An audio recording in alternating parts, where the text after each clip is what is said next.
uchun kimlardadir pul juda ham ko'p, tez, oqimi tez aylanaveradi. Kimlardadir nima uchun pul yo'q?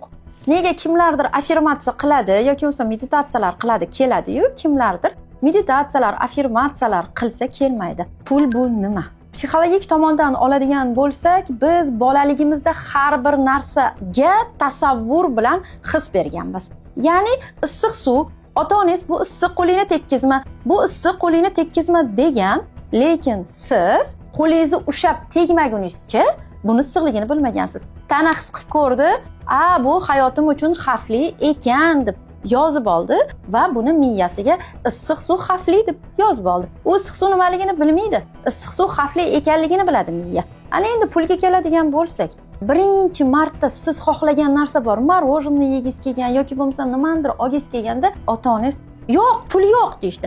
Sizni xohishingizni to'xtatadigan narsa nima bo'lyapti? Pul bo'lyapti. Yoki bo'lmasa surunkali darajada har doim sizga pul yetishmovchiligi bo'lgan. Ya'ni har doim pul yo'q, pul yo'q, pul yo'q, pul yo'qni eshitgansiz. Sizni miyangizda pul bu yo'q, ya'ni nexvatka, yetishmovchilik hissi bilan yozilib qolgan. Miya pul nimaligini bilmaydi, u yetishmovchilik nimaligini biladi.